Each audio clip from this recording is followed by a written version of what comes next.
Hai,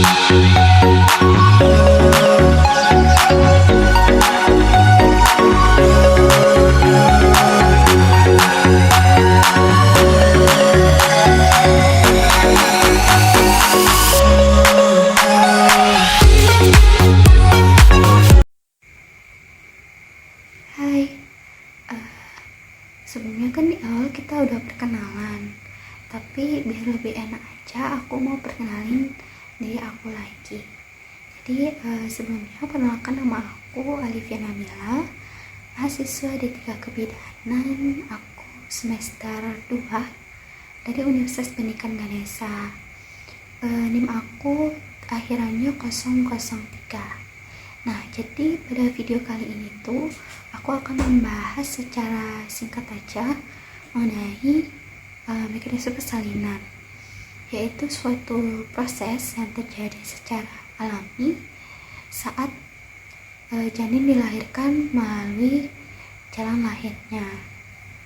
Nah, jadi di sini tuh ada 3 bagian, yaitu 3 bagian yang akan aku bahas. Yaitu yang pertama ada pengertian mekanisme persalinan.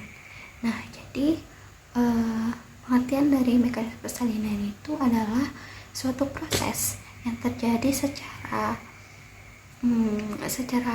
alami dan juga fisiologis. Dan setiap ibu hamil itu akan mengalami fase persalinan baik secara sadar maupun tidak sadar. Dan juga gerakan itu tidak terjadi secara acak gitu, dia tuh udah teratur dan secara alami agar memudahkan kepala janin untuk melalui jalan lahirnya. Terus selanjutnya bidan tuh juga harus memahami gitu setiap langkahnya agar bisa membedakan mana persalinan normal ataupun yang memiliki hambatan gitu. Selanjutnya kita masuk pada bagian B, yaitu faktor yang mempengaruhi mekanisme persalinan. Jadi faktornya itu ada 5 faktor, dan faktor dari kelimanya itu nggak bisa berdiri sendiri gitu.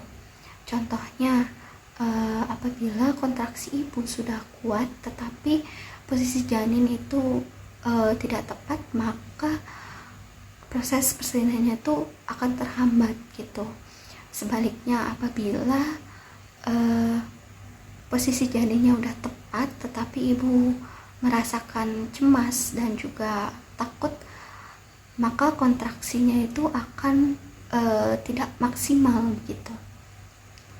Terus apa aja sih 5 faktor itu? Nah, yang pertama itu ada penunjang. Penunjang ini tuh mencakup janin dan juga plasenta gitu. Penunjang ini tuh harus melalui jalan lahir. Nah, adapun seperti bentuk dan juga ukuran kepala, terus posisi janin dalam rahim, dan juga letak plasenta itu juga dapat mempengaruhi proses persalinan gitu. Nah, yang kedua itu ada jalan lahir. Jalan lahir ini tuh juga mencakup tulang panggul dan juga jaringan seperti serviks dan juga vagina gitu. Apabila panggulnya sempit, maka jalan lahirnya itu akan terhambat begitu. Nah, selanjutnya yang ketiga itu ada tenaga atau power. Apabila kontraksi ibu kuat, maka proses persalinan itu akan menjadi cepat begitu, tidak ada hambatan. Nah, selanjutnya yang keempat itu ada psikologis ibu. Apabila kondisi emosional ibu itu lagi nggak bagus ya, kayak takut, terus cemas dan juga sedih, maka proses persalinannya itu akan terhambat gitu.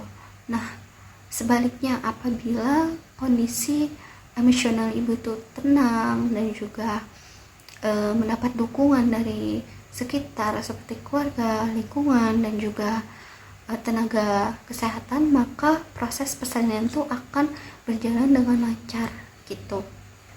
Nah, yang kelima atau yang terakhir itu ada posisi ibu. Posisi ibu ini juga mempengaruhi gitu proses persalinan. Contohnya posisi ibu setengah duduk, terus miring kiri, dan juga jongkok, itu dapat mempermudah proses kelahiran gitu. Dan bidan tuh bukan cuman bisa fokus sama satu faktor aja gitu, tapi juga ke semuanya. Contohnya itu di psikologis gitu. Nah, banyak sebagian tuh yang menyepelekan gitu psikologis ibu, padahal psikologis ibu itu jadi penentu proses persalinan gitu.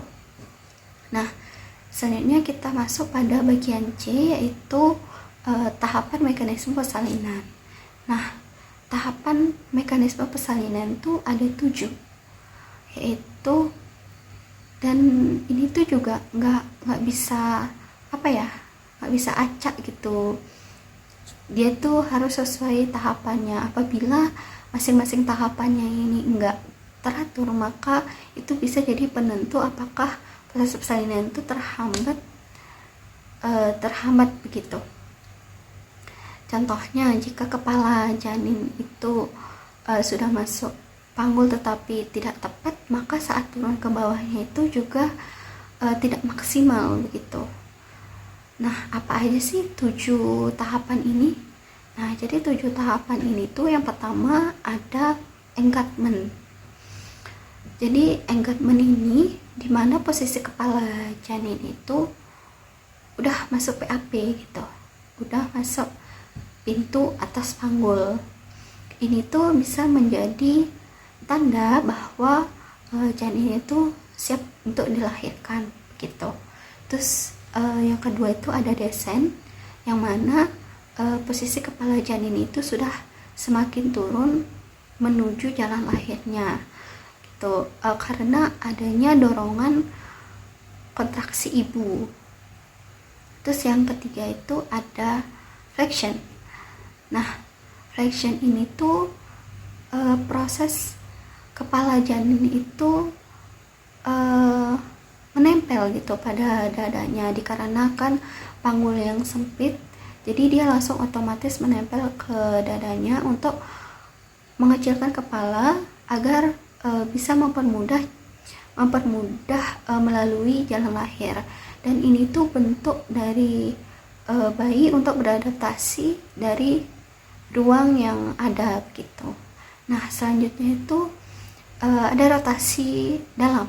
Rotasi dalam ini dimana kepala janin itu berputar menghadap ke depan searah tubuh ibu untuk mensejajarkan kepalanya sejajar dengan jalan lahir.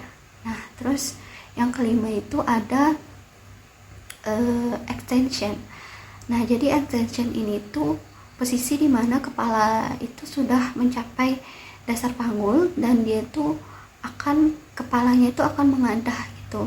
Nah, mengadah, dan bentuk kepalanya itu menjadi dorongan agar bisa keluar. Terus selanjutnya itu yang keenam ada rotasi luar, yang mana rotasi luar ini saat kepalanya sudah keluar, kepalanya itu akan kembali berputar untuk mensejajarkan bahunya agar sejajar dengan jalan lahir.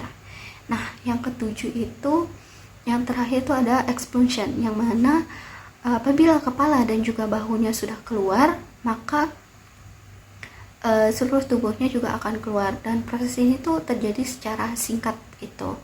Nah, jadi kesimpulan yang bisa aku simpulin itu, mekanisme persalinan itu terjadi secara alami dan juga kompleks. Bidan tuh nggak cuman harus menghafal gitu setiap langkahnya, tetapi harus benar-benar memahami gitu. Apabila kita mendapatkan pasien yang mempunyai hambatan gitu di saat proses salinannya kita bisa mengambil tindakan gitu, tindakan apa yang harus kita lakukan. Nah gitu aja dari aku, semoga video ini bermanfaat untuk kalian semua. Aku mohon maaf apabila aku ada salah kata atau kurang dalam penyampaian, aku mohon maaf banget. Dan aku Alifia Nabila undur pamit diri. Terima kasih dan selamat menyaksikan.